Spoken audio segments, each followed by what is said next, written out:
हुमायूं कबीर ने कहा कि बाबरी कांड ने बंगाल की सियासत में उथल पुथल मचा दी है।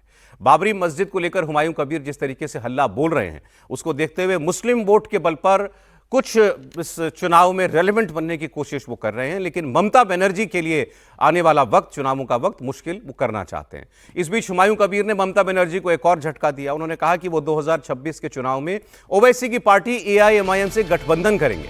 इंडिया टीवी से बातचीत में हुमायूं कबीर ने दावा किया कि उनकी पार्टी बंगाल चुनाव में 90 सीटें जीतकर किंग मेकर बनेगी।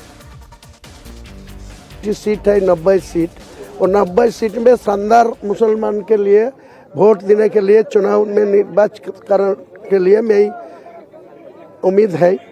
तो मैं कितना कर पाएगी कितना नहीं कर पाएगी वो तो बाद में सोचना चाहिए। 90 सीटों का बात क्यों करें आप, तो 135 सीटों में कैंडिडेट उतारने वाले। 135 सीट में लड़ूंगी, लेकिन 90 सीट जो मुसलमान मेजोरिटी है उनको भी लड़ेंगे। फिर 45 सीट जो हिंदू मेजोरिटी है वहाँ मेरा पार्टी को हिंदू लोग को उम्मीदवार होगी, यही बोला। मैं टोटल 135 लड़ेगी।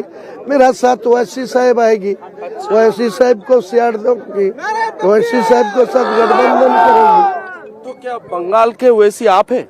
बंगाल का ओवैसी हम मैं ही नहीं बोलना चाहते, आम जनता बोल रहा है। जो बंगाल का ओवैसी हुमायूं कबीर है और हैदराबाद का ओवैसी यहाँ आएगी। दोनों भाई जोड़ के ये तृणमूल को खिलाफ लड़ेंगे, बीजेपी को खिलाफ लड़ेंगे। तो चलिए, ये बात कोई पूछता उससे पहले उन्होंने साफ कर दिए कि असदुद्दीन ओवैसी उनके साथ हैं। ये वो कह रहे हैं कि हम दोनों भाई मिलकर के लड़ेंगे साथ में चुनाव, मतलब चुनाव में गठबंधन करेंगे। वो बंगाल का ओवैसी कहा जा रहा है हुमायूं कबीर को। और मैं आपको जरा ओवैसी साहब जहां से आते हैं उस शहर का भी बता देता हूं अपडेट। अभी आगे पूरी खबर आपको बताऊंगा। यही बाबरी प्रोजेक्ट वहां भी लॉन्च कर दिया गया है हैदराबाद में। हैदराबाद में भी ऐलान कर दिया गया है कि हम एक बाबरी मेमोरियल बनाएंगे, वो भी करोड़ों रुपए उसके लिए भी जो है इकट्ठा किए जा रहे हैं। तो ये शहर शहर बाबरी के नाम पर कौन सा एक्सपेरिमेंट किया जा रहा है? और अवधेश जी, ये यूं ही कानूनी आड़ में सब किया जाता रहेगा, इस पर कोई रोकथाम नहीं? ममता बनर्जी का एक बयान है केवल नफरत की राजनीति हो रही, तो कौन कर रहा है नफरत की राजनीति? नहीं, ऐसा है कि ममता बनर्जी के बयान पर तो हम लोग बाद में चर्चा करेंगे, लेकिन 6 दिसंबर को कोई मस्जिद बनाए उसमें किसी को रोक नहीं है।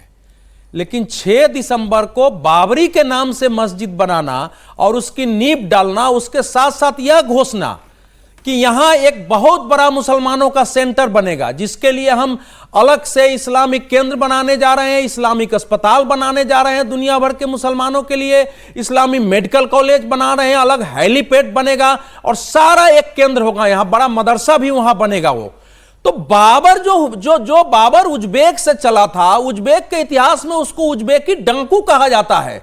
मैं जो बोल रहा हूं कोई जाकर उस तथ्य को देख ले। वो अगर उसके साथ अगर देश का मुसलमान अपने को जोड़ रहा है तो क्या इतना रिएक्शन मुख्यमंत्री का पर्याप्त है कि यह सांप्रदायिकता की राजनीति हो रही है? और क्या देश का इस ढंग से शांत बैठे रहना पर्याप्त है?